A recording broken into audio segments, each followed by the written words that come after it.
7h30 da manhã. Se anima? Anime. Já não é muito animado. Esse horário, nossa, eu demoro, né? Eu acordo um pouquinho melhor. É. Meu problema é quando eu treino. Eu demoro. Me acaba. Oi, mais um vídeo neste canal, que não é só mais meu, como vocês podem perceber. Uma presença muito requisitada por aqui. Essa semana eu pedi lá no meu Instagram e aqui no YouTube também para vocês mandarem perguntas pra gente responder. E é o que a gente vai fazer hoje. Tiveram perguntas sobre relacionamento, sobre vida, sobre carreira. A primeira pergunta, foi mais perguntada, digamos assim, é como nós nos conhecemos. Quando nos conhecemos numa festa. E é Basicamente isso. E é isso. Inventar uma história emocionante. Que a gente tava se procurando e se achou. Tava procurando ninguém. Mas Você tava? tava procurando você. Sei. Não tem muita.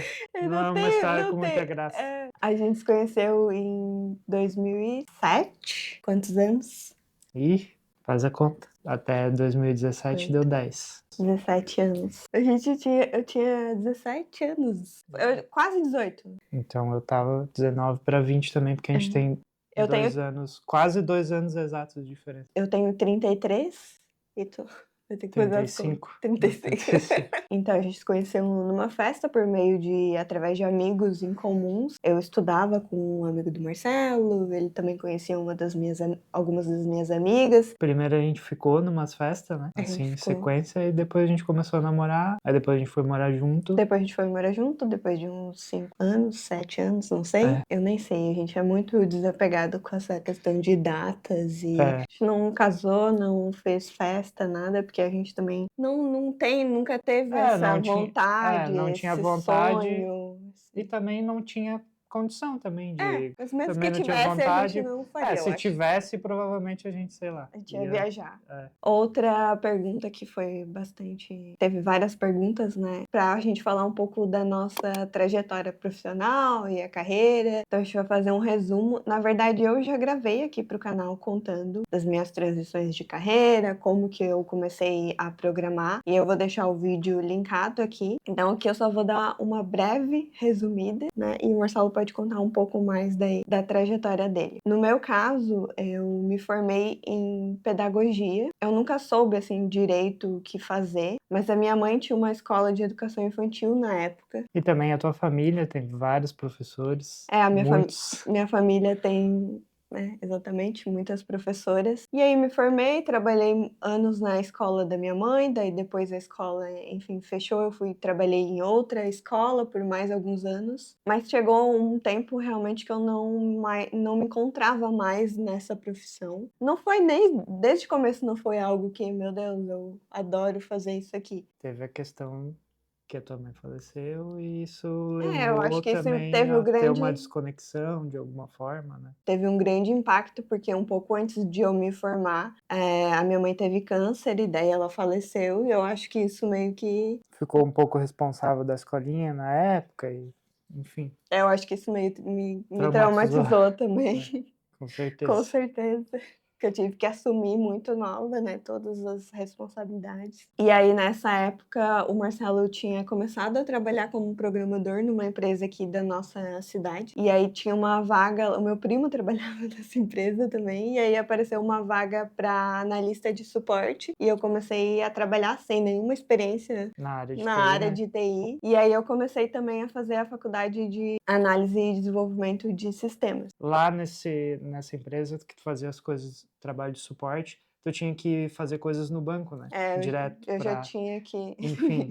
Enfim, mas gambiarra Tinha que o umas suporte coisas aí, tinha que que suporte ir fazia lá no update no banco. banco, select no banco. Sim, então, querendo ou não, tu começou a ter aí esse contato, né? E daí tu resolveu, vou migrar pra programação. Eu comecei trabalhando, fiquei uns meses trabalhando, aí como teve esse contato, e eu já percebi que hardware não era uma coisa que... manutenção, essas coisas não era uma coisa que eu queria fazer. Então, vou estudar programação também pra fazer essa parte mais legal ali.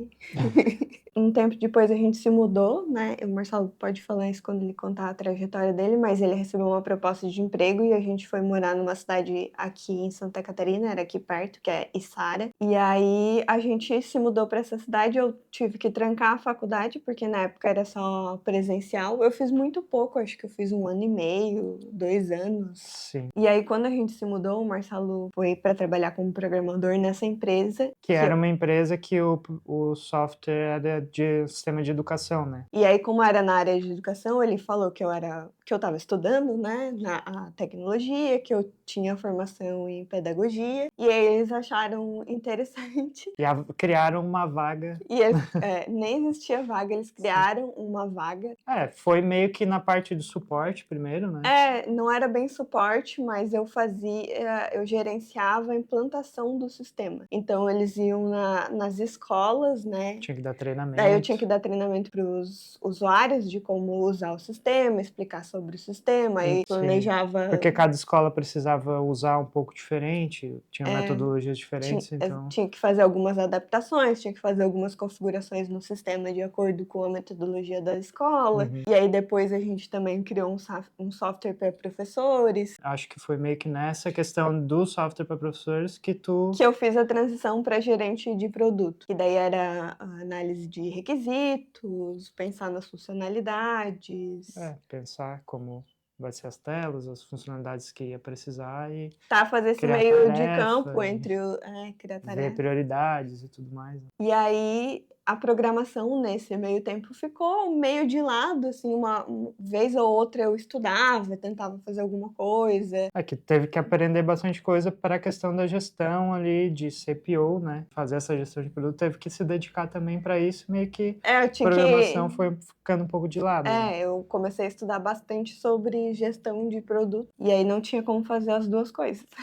Sim. Eu acho que foi quando a gente decidiu voltar para cá. Eu acho que eu vou estudar programação, porque tinha a questão do trabalho remoto, e também eu achava interessante essa parte técnica. Eu gostava mais... Tinha discussões com o time, porque tu criava as tarefas, enfim, tinha discussões sobre os requisitos. Técnicas, né? E tinha discussões técnicas e tu queria também poder participar mais. Então, poder entender mais, poder contribuir mais. Acho que como uma pessoa introvertida, programar fazia mais sentido para mim, porque a área de produto está muito em contato com pessoas. Sim. E a reunião o tempo todo, e isso era bem desgastante para mim. Eu acho que talvez não seja óbvio para pessoas que são mais extrovertidas, mas drena um pouco a bateria, assim, a gente ter muito contato com as pessoas, conversar muito e tal, no mesmo,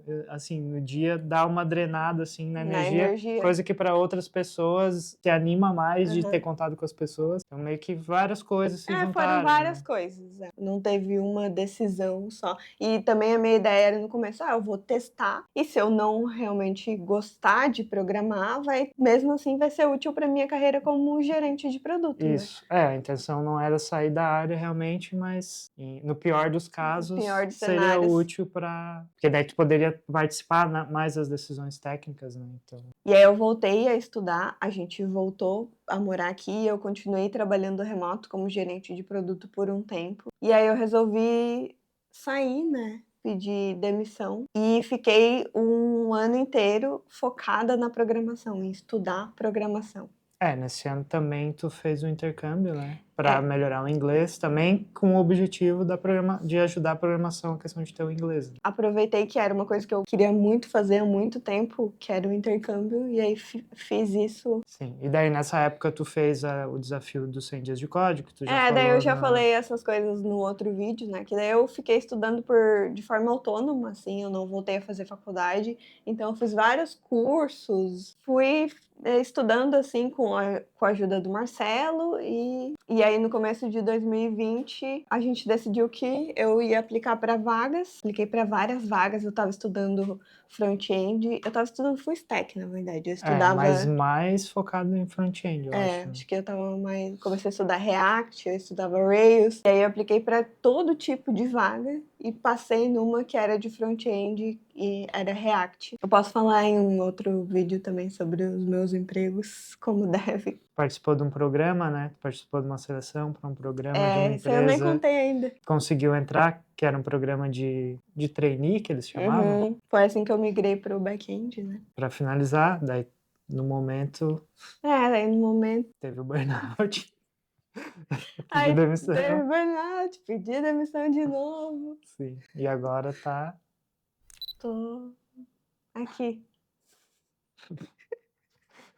tô levantando a bola e tu não. E agora eu tô o quê? Trabalhando no projeto pessoal e com o canal. Agora é. Tu já falou em Eu outros não vídeos voltei para o mercado de trabalho ainda. Não sei quando vou voltar. Se Se vai vou voltar. voltar. Programar faz parte da minha rotina ainda, mas eu programo um projeto. Um projeto pessoal Um projeto específico, pessoal, né? A gente estava trabalhando em dois, a gente está trabalhando em um só. priorizando um só, Um por só enquanto. agora. E aí eu quero, né, lançar esses projetos, né, aplicativos, enfim.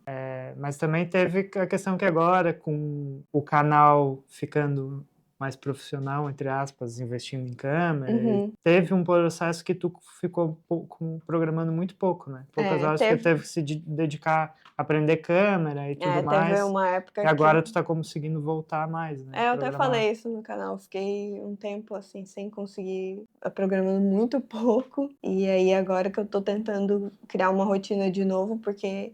faz diferença, assim, essa questão da prática e do hábito de programar, mesmo para mim, assim, só de ficar o fim de semana off de programar, na segunda-feira já até eu ligar os motores ali e voltar. Então, tipo, se tu não consegue fazer todo dia, realmente eu imagino que dê bastante diferença nessa questão Dá bastante diferença. de tu conseguir avançar no problema, né? Que daí... E parece que não rende, difícil até o teu cérebro... Sim. Acho que é a questão de prática, né? É uma profissão que tem que praticar, muita prática. Constância, exige muita constância. É isso até agora. Esse é o meu momento profissional. E o seu? Bom, agora que a Kelly já usou todo o vídeo para contar a história dela, vou tentar ser bem resumido. Comecei desde cedo a trabalhar na parte de tecnologia. Eu tive o privilégio de os meus tios terem uma loja de informática. Eu comecei trabalhando, sei lá, eu devia ter 12, 13 anos como office boy, né? Não tinha contato ainda com a parte dos computadores, mas já fazia coisas ali para a loja, né? E daí depois eu migrei para a parte de manutenção, e daí era hardware. Na época o meu tio, que era dono, né, tentou me incentivar a ir para a área de programação, porque ele é programador ainda. Na época eu achava que hardware era muito mais da hora, muito mais legal. E eu demorei um pouco para resolver ir para programação. Enfim, aí eu trabalhei bastante tempo na parte de manutenção. Depois, enfim, aconteceram coisas, a loja fechou. Eu decidi daí que eu ia trabalhar me dedicar à programação, né? Só que nesse meio tempo eu ainda não tinha como realmente conseguir um emprego programando, então eu comecei a trabalhar numa empresa de internet, né? Na época era a internet a rádio aqui em Torres. Enquanto isso, aí eu estudava e daí eu comecei também a fazer o curso de análise e desenvolvimento de sistemas aqui na Ubra, né? Eu consegui ir para a Uni, né? Sim. E aí comecei a estudar. E com isso eu pensei, eu preciso chegar mais perto da programação. O que era mais perto aqui em Torres? Que daí era a empresa que o primo da Karen trabalhava no suporte. E eu, vou tentar aplicar pelo menos para o suporte, e daí fica um pouco mais perto de migrar para... Então fui para o suporte. Eu já tenho uma questão de não me valorizar muito. Síndrome do impostor. E eu sempre acho que eu dei muita sorte em todas as etapas da minha carreira, porque lá trabalhando de suporte eu tava, sei lá, talvez 1 ano trabalhando de suporte. Só que eu tava estudando Rails, que na época era uma coisa diferente, assim, porque ainda mais aqui na cidade, que era mais Java e C#. E eu tava conversando na cozinha com Com o o dev, isso falando coisas do Rails e tal, e o líder técnico, eu não lembro como era exatamente o nome do cargo dele, mas enfim, o desenvolvedor mais sênior, escutou essa conversa e acabou me chamando para conversar e acabou me mudando para o desenvolvimento. Então, tipo, totalmente aleatório, sorte, assim. Uhum. Claro, eu tava estudando, É. enfim, mas foi Não meio que... foi E aí sorte eu... para ter ouvido, né? Mas É, uma hora ou outra ia acontecer, né? uma hora ou outra eu ia tentar aplicar, né? Porque É. não tinha vaga aberta. Enfim, aí deu certo. Eu fiquei nessa empresa como programador, eu fiquei, sei lá, talvez uns 2 anos. E daí eu queria muito trabalhar com Rails. Um amigo meu, né? Que também estudava Rails comigo, assim, a gente começou meio que junto. Foi trabalhar nessa outra empresa em Içara. E daí, enfim... Quando abriu vaga, ele te avisou, né? Ele me avisou. E daí, tipo, era em Rails, era a empresa que mais perto de Torres que... era pra ser. trabalhava com Rails. Aí eu fui lá, fiz a entrevista, teve a entrevista da Kelly também, que ela já comentou. Quando eu tava trabalhando lá, eles queriam mandar 2 programadores para ir para um evento para RubyConf em São Paulo. E eu tava muito para não ir, enfim, por questões minhas que outra hora pode falar, mas eu acabei indo e lá eu e esse outro programador tivemos uma conversa com um dos palestrantes lá e depois a gente recebeu um e-mail com uma proposta de emprego, enfim, tipo, muito na sorte também. Que foi seu primeiro emprego remoto. Que foi o primeiro emprego remoto. Empresa do Gabriel Sobrinho, ele é muito, muito massa, talvez. Quem é da comunidade Rails talvez conheça ele. E depois disso, a empresa dele meio que se juntou ali com a CodeMiner, né? E por mais um golpe de sorte aí, eu entrei para CodeMiner. Vai fazer...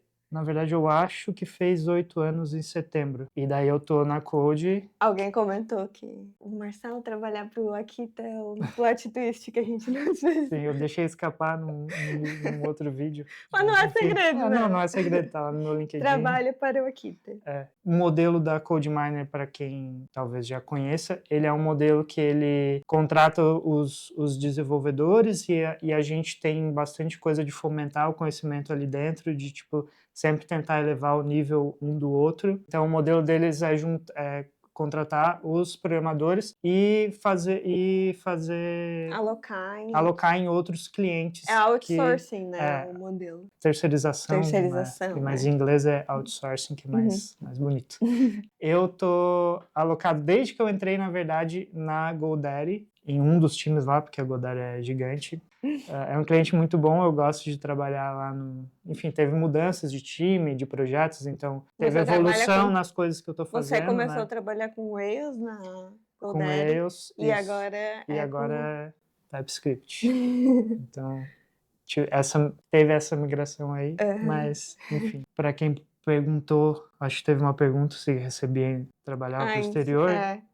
É mais ou menos que sim, porque porque a Code, apesar de ela ser uma empresa brasileira e só com brasileiros, ela tem uma filial nos Estados Unidos, então ela é também uma empresa americana. Aí eu na verdade trabalho para CodeMiner América. E daí você recebe em dólar. Por isso recebo em dólar, né? Trabalho totalmente com o time gringo deles, então reuniões em inglês e tudo mais. Como é o convívio em casal no home office?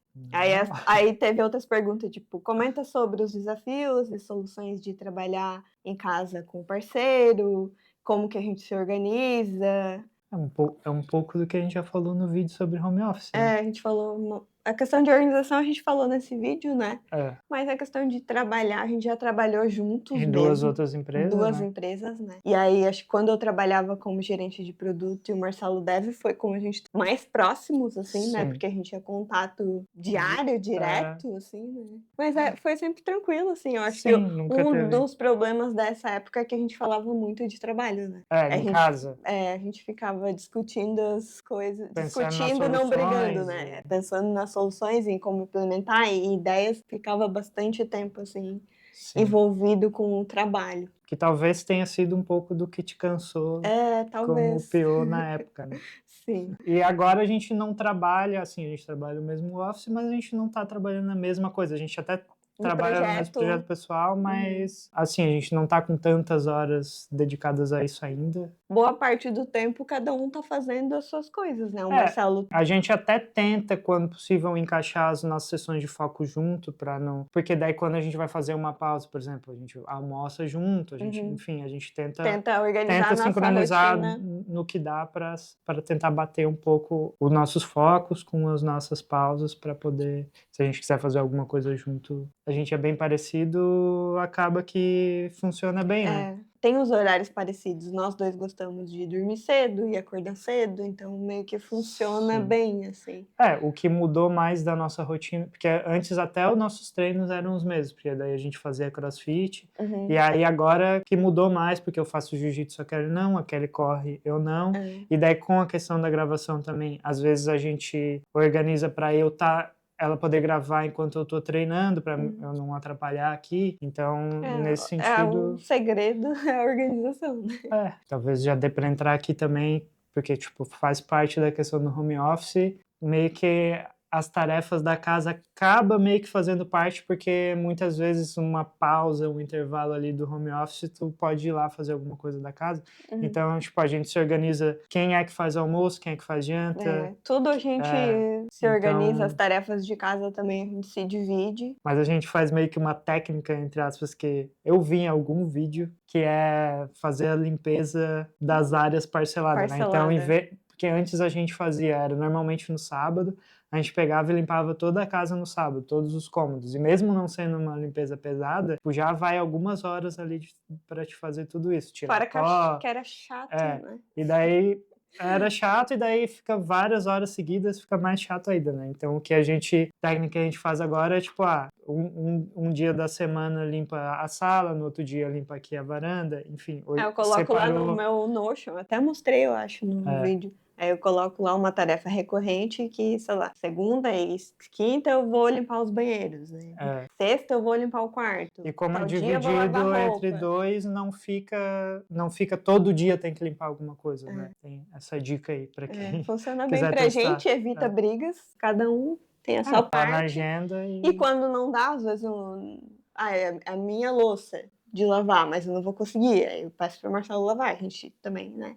Às vezes pula que o dia que era para mim limpar a sala tá muito corrido, acaba pulando pro outro dia. Enfim, acontece essas coisas, mas a gente tenta meio que deixar um padrão de organização e tentar seguir, né? E daí quando acontece imprevistos, aconteceu e adapta o plano. Né? Outra coisa que nos perguntaram é se a gente pensa em morar em outro país. A gente já pensou, né? Principalmente antes de eu trabalhar dolarizado, Sim. que era uma coisa mais, tem que ir morar para fora, porque a programação é uma área que tem essa oportunidade mais fácil, entre aspas, né? Não que seja fácil. Eu não sei se a gente chegou a pensar, né? Eu acho que tem muita dessa pressão, assim. Por que vocês não vão morar fora, né? A gente sempre escutou isso. O que vocês estão fazendo aqui? Vocês podem trabalhar em qualquer lugar do mundo. Sim, sabe inglês, programa, enfim. A gente considerou, né? Não considerou isso mais quando não estava trabalhando dolarizado. Então, querendo ou não, quando tu tá ganhando em dólares trabalhando daqui, principalmente numa cidade menor, como é o caso de Torres, em que os custos de vida são menores, a gente consegue ter bastante privilégios, assim, né? E a qualidade de vida... Uma boa qualidade de vida, né? A gente acabou optando a gente estava lá em Saara, sentiu falta de voltar para cidade natal, né? Então, gente não tem planos, né? Não pensa. A gente tem vontade de passar um tempo fora. Meses, assim, mas como a gente tem a Mia, né, a nossa gata, aí a gente... por exemplo, se não tivesse a Mia, talvez ia querer fazer, tipo, sei lá, 3 meses em algum lugar para ver como é que é. Só que como tem a Mia, não vou botar ela, tem que sedar, enfim, levar, botar no avião. Adaptação para ficar 3 meses fora. E ela é bem complicadinha, porque ela é endiabrada. Então... E também deixar ela aqui por 3 meses, né? Também não... Então, assim, talvez um dia, quando ela se for, talvez a gente faça alguma coisa. Enfim, aí a gente tem família aqui também, tem essa questão de ser a cidade que a gente cresceu. eu, tipo, tenho uma sensação de nostalgia, assim, de estar passando em lugares que tu passava quando era criança. É familiar, né? Que até perguntaram por que a gente mora em Torre. Sim. E acho que é por isso, né? Pela qualidade de vida, é a nossa cidade de infância, tem a nossa família, a gente tá Sim. perto da praia, a gente tá perto de uma cidade grande quando a gente quer ir viajar. Muita gente, tipo, fala, nossa, eu queria tanto poder morar na praia, e a gente tem essa possibilidade, enfim. Outra pergunta foi se a gente pretende ter filhos. Não está nos nossos planos ter filhos. Eu não tenho essa vontade. Eu nunca tive, na verdade. Eu até posso falar disso num vídeo, talvez. Na cultura que a gente foi criado, tinha meio que inconscientemente, um dia vocês vão ter filho, e era isso. Quando a gente tinha ali os 20 e tantos anos, né? Não era uma coisa que a gente pensava ativamente, mas tipo, um dia a gente vai ter filho. E daí, quando a gente é mais novo, a gente vai deixando, né? Tipo, daqui quando eu a 5 tiver anos 30 a gente anos, eu vou ter filho. Né? Até que chega os 30 a gente tem que realmente pensar, né? Então é um então, assunto que a gente teve que pensar sobre. Né? Então é isso, eu nunca tive esse desejo, mas era como o Marcelo falou, uma questão, um dia vai acontecer. Só que quando foi chegando esse dia, eu fui vendo cada vez mais que eu não tenho essa vontade. Eu não tenho vontade de ser mãe, de ter filhos. Pode ser que mude? Pode ser. Pode ser que não dê mais tempo, né? Porque a mulher tem essa questão do relógio biológico. Mas hoje a minha decisão é que eu não quero ter filhos. Eu me sinto tão sozinha quando eu falo sobre isso, porque é difícil, né? Alguém que não quer ter filhos e assuma isso. E tem um podcast que eu ouvi com a Feneute, eu até vou deixar no link, que ela fala sobre isso, né? E exatamente tudo o que eu penso. Que ela conta, né, de por que ela não quer ter filhos é bem parecido com o porquê eu não quero também. Você. Eu não diria que eu tenho muita vontade de ter, mas também eu não diria que eu definitivamente não quero ter. Mas se fosse para ter, eu queria ter com a Kelly. Se ela não quer, então paciência. Acaba que eu também não vou querer. Então, enfim, mas a gente não sabe o que o futuro reserva. Não sabemos. Não está no nosso planejamento. Não está nos Vamos ver. Hoje é mais para não, mas enfim. Acho vocês um casal perfeito. Não existe isso. Mas somos. Ai, perdi. Como vocês lidam com as discussões? Acho que também já dá para juntar a outra de como fazer um relacionamento durar tanto tempo. Sobre as discussões, a gente raramente briga, né? Que é uma questão do nosso perfil, por exemplo, do meu perfil, de fugir de conflitos. Evitar conflitos. Então, o que acontece normalmente quando a gente discorda de alguma coisa é que eu me fecho e não bato de frente. A gente discorda, discute, né? Tem coisas que a gente, apesar de a gente ser bem parecidos, tem coisas que a gente pensa diferente e discorda, mas o que eu quero dizer é que a gente não briga. A gente não, briga feia assim não acontece. A gente não levanta a voz para um outro, a gente não se xinga, a gente não grita. Isso acho que nunca aconteceu, né? Não. Mas, assim, essas coisas que normalmente que são, tipo, bobas do dia a dia, que, sei lá, às vezes tu tá muito cansado, alguma coisa a gente tá com o pavio mais curto, tá com menos paciência. Então, tipo, são coisas que eu imagino que aconteça normalmente no dia a dia de qualquer casal, de tipo, perde a paciência mais fácil com alguma coisa que um outro dia seria normal, que outras pessoas talvez iam xingar, alguma coisa assim. Eu, por exemplo, normalmente me emburro e daí depois passa. Como dizia o meu avô, dois trabalhos. É o trabalho de embrabar e desembrabar. Então, eu só espero desembrabar e... a gente não fica naquela tentando, sei lá, provar que tá certo. E como a gente é parecido, não tem nada assim, uma coisa moral que a gente tem Nossos valores são muito parecidos. Né? Sim, uma discussão relacionada a valores que são muito diferentes. Sei lá, às vezes ele é um pouco mais rude comigo, ou eu, às vezes também respondo de uma forma ríspida. Daí isso, né? Essas coisinhas assim, né? Que é tudo questões de, enfim, como a gente foi criado.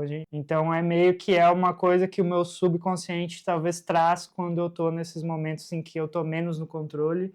É quando acontecem essas coisas que são mais, sei lá, da nossa infância, enfim, vem à tona, né? Eu realmente sou mais ríspido e normalmente eu não percebo. Pra mim, tipo assim, pode botar uma câmera aí que tu vai ver que eu tava bem de boa. Mas Mas eu sei que depois, parando para refletir, eu sei que realmente eu fui mais rude. Uhum. O Marcelo tem uma memória de... Como é que é o nome do peixinho? Da Dory. Da Dory, do Nemo. Então esse é um dos motivos besta, assim, das nossas brigas, normalmente, que eu falo as coisas pra ele e ele, 5 minutos depois, já não lembra. E daí ela acha que é porque eu não tô valorizando o que ela falou, porque eu não prestei atenção o suficiente. E às vezes eu não tô mesmo. Mas, enfim. E eu me canso, é daí que eu me canso de repetir. Eu repito 5 vezes, daí na quinta eu já sou estressada e ríspida. A Kelly tem menos paciência, Eu sou menos que eu. paciente, E daí por isso que a gente discute às vezes, né? E ela fica mais tempo emburrada que eu também. Eu desemburro mais rápido. Eu preciso de mais tempo. Mas é só me deixar, cada um vai pro seu lado, se deixa, daqui a pouco passa. Esse é o segredo. Esse é o segredo. Vamos lançar um curso, botar pra vender. Vocês vão ser casais felizes. Mas eu acho que essa questão do relacionamento durar tanto tempo, acho que tem um pouco a ver com isso. Eu acho que um ponto é que nós somos muito amigos, né? E acho que isso é importante porque a gente passa por momentos difíceis, então... Isso que eu ia falar. Eu acho que essa questão de passar, claro, momentos felizes também, mas passar por momentos difíceis, acho que engrandece mais o relacionamento. Fortalece mais o relacionamento. A gente já passou por algumas coisas, então acho que tem a ver com isso também. E também essa questão do nosso perfil também, né? Que faz a gente não ser tão explosivo assim. Então, acho que é a questão do respeito, né? As brigas nunca são feias, então... A gente tem... Essa questão do respeito é muito importante e tem uma linha que a gente não cruza, né? Sim, mas é porque eu acho que é muito do nosso perfil também, porque, tipo... Eu acho que perfil e dos valores, né? Também, você não gritaria com... Sim. Com ninguém. Sim... Não, na verdade, eu não sei, é meio estranho, porque na minha adolescência eu tive uma fase muito explosiva demais, então talvez por isso que hoje em dia eu meio que dei um tone down, como é que fala? Tipo, eu diminuí isso, talvez como um reflexo dessa questão. Então, nesses momentos que a gente está meio que fora do nosso controle por algum motivo, enfim, a gente está cansado, a gente está, sei lá, às vezes doente, alguma coisa, a gente está sempre com menos paciência, eu fico mais rude, mas, tipo, não é algo tão agressivo. Mas talvez para alguma outra pessoa esse rude já seja um tom, gritar um pouco mais alto. Eu também não quero meio que vilanizar essa pessoa, sabe? Mas mesmo essa questão do respeito, mesmo que tu não quer vilanizar alguém que às vezes grite, mas ela não pode ser uma coisa que não dá pra normalizar também. Pode acontecer, né? Idealmente não é pra acontecer, né? Mas... Outra coisa é a questão da confiança, né? Que é bem importante, acho que a gente confia bastante um no outro, mas isso foi uma construção também, né? De maturidade, tanto nossa quanto do relacionamento. A gente já tá mais velho, né? Já aprendeu algumas coisas na vida, então acho que é importante isso, não ter esse sentimento de dúvida sobre a outra pessoa, né? O que vocês gostam de fazer juntos? Não vale café. Bom, a nossa última, my guilty pleasure, nossa última coisa que a gente gostou de fazer junto é assistir reality show de venda de imóveis em Los Angeles. Selling Sunset. Alguém comenta aí, por favor, que não é só a gente que ficou viciado nisso. A gente maratonou, é uma das coisas que a gente gosta de fazer junto. A gente gosta de treinar junto, mas infelizmente os nossos treinos não são mais tão compatíveis. A gente já não treina mais tanto junto. Viajar. Apesar de que não é uma coisa que a gente, infelizmente, faz com tanta frequência, mas é bom quando a gente faz. E a gente gosta de não fazer nada junto também. A gente passa muito tempo Cada um lendo um livro. Mas é importante também ter, né, as suas individualidades. Que é uma coisa que essa questão dos treinos diferentes está ajudando também a gente ter mais coisas diferentes, né? E não ficar tão, sei lá, dependentes um do outro. Essa é uma outra coisa sobre relacionamento também, né? Que é respeitar a individualidade do outro, o espaço do outro. Que entra a ver com a questão da confiança, porque se tu tá com confiança abalada, por que a pessoa não quer passar tempo? Pra que tá indo lá pro jiu-jitsu se podia estar aqui, enfim, e vice-versa? Porque tá indo correr porque tá jogando videogame e não quer ficar comigo. Sim, então por isso que essa questão da autoestima e da confiança ajuda, né? Outra pergunta foi: qual conselho dariam para quem quer ter uma vida organizada em todos os aspectos? Em todos os aspectos. Não sei se é Assistam meu canal. possível. É. Tô brincando. Bom, será que é possível em todos os aspectos? Eu Mas acho que ela quis dizer organizada de uma forma geral, né? Eu acho que eu diria para fazer o mínimo possível e ser consistente. Eu li até sobre isso recentemente, de é o mínimo viável. O que é o mínimo viável que tu pode fazer para criar um novo hábito, para se organizar, para melhorar? Tipo, quero começar a treinar. O que é o mínimo que tu pode fazer? Caminhar 15 minutos por dia? Treinar uma vez por semana? Mínima coisa, assim, sim, né? porque também a gente não quer passar a impressão de que a nossa vida é perfeita e de que a gente, sei lá, a gente consegue treinar, mas assim, a gente começou com esse hábito de treinar há o quê? Uns 8 anos. Uhum. Começou mais Começou devagar. desse jeito, assim, né? Aos Assim, poucos. teve momentos de pausa e retorno. Claro, hoje em dia a gente já tem o hábito e é muito mais fácil para o nosso cérebro só pegar, botar o tênis e ir lá. Uhum. É mais como, já até falou em outro vídeo, é mais como escovar os dentes. Tipo, eu só faço Uma aquilo. coisa automática. Claro, tem dias que eu tô com muita vontade, por exemplo, de ir pro Gil ou de, enfim, fazer um treino específico.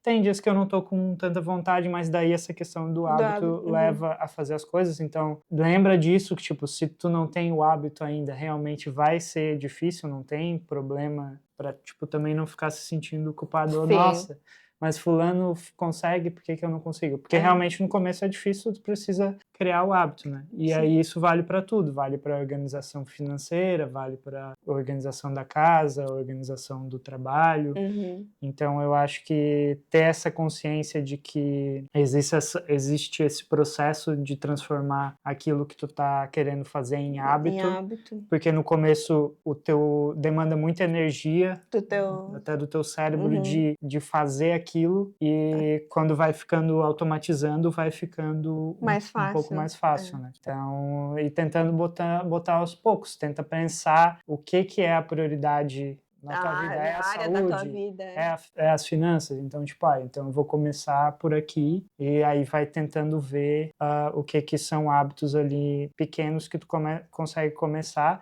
E essa questão de começar é muito importante, porque eu tenho isso de quando eu vejo algum assunto, eu tenho que estudar muito sobre isso, porque eu preciso já começar do jeito mais perfeito possível, e isso me prejudicou muito. De impedir, né? O perfeccionismo também um pouco. Isso, então, tipo, um hábito que eu poderia ter começado muito antes, eu demorei muito mais para pegar ele, porque eu queria fazer, e no fim das contas, eu acabava começando muito complicado, desistia. Daí, não, eu vou começar agora um pouquinho mais complicado. E até que eu achava o ponto que era o nível ali de complexidade que fazia sentido para mim. Por isso que eu falei do mínimo, né? O mínimo que tu consegue fazer hoje para manter essa consistência. Né? É melhor começar pequeno e ir evoluindo conforme tu vai melhorando, conforme tu vai criando o hábito. Eu caminho 15 minutos por dia, e aí depois tu vai, agora eu vou para uma academia, agora eu vou, enfim. Alimentação a gente começou assim, né? Também. Sim. A gente fazia pequenas trocas. A gente começou achando que os chá de tomava garrafinha que eles refrigerante, eram melhor que refrigerantes. A gente tomava refrigerante, daí trocou por chá gelado. Que em relação ao açúcar é a mesma coisa. Então, mas, né, um passo, né, pequeno. Isso. Um passo de cada vez. Tentar não fazer muita coisa ao mesmo tempo, porque muitos hábitos diferentes ao mesmo tempo com certeza vai ficar muito difícil de fazer. O Matt D'Avella fala muito sobre essa regra do não falhar 2 dias seguidos. Pro meu cérebro funciona. Eu, sei lá, me propus que eu vou treinar todo dia. Se eu falho beleza, não tem problema, não vou me sentir tão culpado. Só que no outro dia eu tenho que ir. Então, não falhar 2 na sequência. Enfim, aí vai ter que achar técnicas que funcionam pro teu perfil também, né? Porque uma coisa é o jeito que a minha cabeça funciona, outra coisa é o jeito que a tua cabeça funciona. Outra técnica que eu falei também já em algum vídeo é dos 5 minutos, que o Ali fala, e outras pessoas falam. Essa funciona muito pra mim também. Que é tu não quer fazer aquilo, mas tu vai começar a fazer por 5 minutos, pelo menos. Depois tu pode desistir, o que normalmente não vai acontecer, em 5 minutos tu começa, por exemplo, eu putz, não quero ler, mas eu falei que eu ia criar o hábito de ler, então eu vou ler por 5 minutos. Se em 5 minutos eu não quiser mais ler, beleza, pelo menos eu vou considerar que eu li naquele dia. Mas normalmente tu acaba lendo mais, porque depois de 5 minutos tu meio que já aqueceu, já, tipo, beleza, já que eu tô aqui, vamos seguir Sim. um pouco mais. E isso funciona, pelo menos pra mim, funciona bastante assim. Tem que ir aos poucos, e aos poucos vai se organizando. Acho que é isso, então. Tem mais perguntas, mas tem muitas perguntas, a gente não vai dar conta de responder tudo hoje. Até porque a gente é meio prolixo, a gente Sim. acaba falando demais. Calma, isso que a gente falou que não gosta de falar, né? Que é introvertido. Imagina se gostasse. E obrigada para todo mundo que mandou perguntas. Podem deixar mais perguntas aqui também, se eu não respondi, ou que queira que eu responda, que o Marcelo responda, que a gente responda. Que aí a gente faz uma parte 2, né? Outro dia. Teve muitas perguntas sobre programação também, assim, dicas de programação, como começar. E acho que só isso daria um vídeo, né? Que a gente Sim. quer fazer ainda. E a gente vai fazer específico sobre programação, mas daí fica para uma próxima. Acompanhe o canal que vai sair. Fechou? Fechou?